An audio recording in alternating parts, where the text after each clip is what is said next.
NSS കേരളത്തിലെ നായർ പൊതുസമൂഹത്തിൽ അതിന് ബന്ധം രമേശ് ചെന്നിത്തല നായന്മാർക്ക് വേണ്ടി എന്താ ചെയ്തിട്ടുള്ളത്? നായർ സമുദായത്തോടെ നീതി പുലർത്തിയിട്ടുണ്ട്.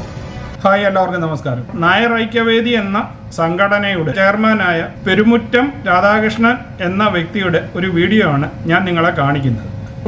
ഈ പാവപ്പെട്ട നായന്മാർ ഉൾപ്പെടെയുള്ള മുന്നോക്കം എന്ന് പറയുന്ന വിഭാഗങ്ങൾക്ക് വേണ്ടി ഇന്ത്യൻ ഒരു റിപ്പോർട്ട് കൊണ്ടുവന്നു മൻമോഹൻ സിംഗ് സർക്കാർ. ഏതാണ്? Major general SR Sinho commission report. VD Satheesan മുഖ്യമന്ത്രിയാകുമെന്ന് ഉറപ്പിച്ചപ്പോൾ തന്നെ സുകുമാരൻ നായർ VDക്കെതിരെ ശക്തമായി പ്രതിരോധിച്ചുകൊണ്ട് രംഗത്ത് വന്നു. ഇതിൻ്റെ കാരണം എന്താണെന്നാണ് പെരുമുറ്റം ചോദിക്കുന്നത്. എൻ്റെ അഭിപ്രായത്തിൽ VDയോട് ഇത്ര വിരോധം വരുവാൻ ഈ സെക്രട്ടറിക്ക് എന്താണ് കാരണമെന്ന് എത്ര ആലോചിച്ചിട്ടും പിടികിട്ടുന്നില്ല. കാരണം നായന്മാരെ കടിക്കാൻ വന്നോ VD സതീശൻ? ഇല്ലല്ലോ. പ്രത്യക്ഷത്തിൽ നായന്മാർക്കെതിരെ പുള്ളി ഒന്നുമേ പറഞ്ഞിട്ടുമില്ല. പുള്ളി ഒരു നായരാണെന്ന് ഞാൻ വിചാരിക്കുന്നു. SR സിൻഹു കമ്മീഷൻ റിപ്പോർട്ട് വന്നിട്ട് ഇന്ന് വരെ നടപ്പിലാക്കുവാൻ ഒരു ഗവൺമെൻറ്റും തയ്യാറായില്ല. എന്തുകൊണ്ട് KC വേണുഗോപാൽ തയ്യാറായില്ല? എന്തുകൊണ്ട് രമേശ് ചെന്നിത്തല തയ്യാറായില്ല? എന്തുകൊണ്ട് അവരിൽ സമ്മർദ്ദം ചെലുത്തുവാൻ സുകുമാരൻ നായർ തയ്യാറായില്ല? സുകുമാരൻ നായരുടെ താല്പര്യത്തിനും കാലു പിടിക്കാനും ചെന്നില്ല എന്ന ഒറ്റ കാരണം കൊണ്ട് ഹിന്ദുക്കൾ മുഴുവൻ VD സതീശനെതിരാണെന്ന് പറയുന്നതിനോട് എനിക്കൊരു യോജിപ്പില്ല. ഇത് പുള്ളിയുടെ കൂട്ടത്തിലുള്ള കുറച്ച് ആൾക്കാരും മാത്രം പറയുന്ന ഒരു കാര്യമാണ്. തന്നെയല്ല, ഇപ്പോൾ ഈ പെരുമാറ്റം പറയുന്ന ഇങ്ങനെയൊരു റിപ്പോർട്ട് എൻ്റെ ജീവിതത്തിൽ ആദ്യമായിട്ടാണ് ഞാൻ കേൾക്കുന്നത് തന്നെ.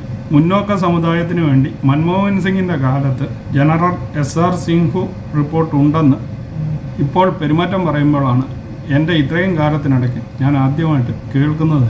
ഇതിനുവേണ്ടി ഇങ്ങനെ എന്ത് സപ്പോർട്ട് ചെയ്തെന്നാണ് നമ്മൾ കരുതേണ്ടത്. ഒന്നുമില്ലേ 10 പേരുടെ അടുത്ത് പറഞ്ഞു തരുകയും ചെയ്യണം, അതുമില്ല. പിന്നെ സത്യമായ ഒരു കാര്യം കൂടി ഞാൻ ഇതിനോടൊപ്പം പറയട്ടെ. VD സതീശൻ മുസ്ലിം ലീഗിനെ സപ്പോർട്ട് ചെയ്യുന്നു എന്ന് പറഞ്ഞാണ് ഇപ്പോൾ ജാതിക്കാട് ഇറക്കി NSSൻ്റെ സെക്രട്ടറി രംഗത്ത് വന്നിരിക്കുന്നത്.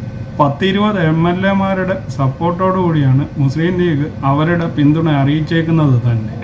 ഈ NSSൻ്റെ സെക്രട്ടറി എത്ര MLAമാരെ സംഭാവന ചെയ്തു എന്ന് നമ്മളൊന്ന് ചിന്തിക്കണം. ഇനിയും സുകുമാരൻ നായർ ആ സമയത്തൊക്കെ വോട്ട് ചെയ്തുകൊണ്ടിരുന്ന ആളല്ലേ?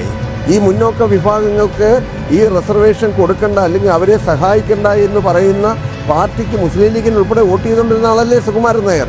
ഇപ്പം പിന്നെന്താ ഈ മുസ്ലിം വിരോധം വന്നത്? പക്ഷേ ഇപ്പം തിരഞ്ഞെടുക്കപ്പെട്ടു വന്ന VD സതീശനെതിരെ പറയുവാൻ സുകുമാരൻ നായർക്ക് യാതൊരു അർഹതയില്ല. കഷ്ടകാലത്തിനെങ്ങാണം ഈ മുസ്ലിം ലീഗിന് കിട്ടിയ ഇത്ര MLAമാർ നമ്മുടെ സെക്രട്ടറിയുടെ കയ്യിൽ ഉണ്ടായിരുന്നെങ്കിൽ എൻ്റെ ശിവനെ ആലോചിക്കാൻ പോലും വയ്യ.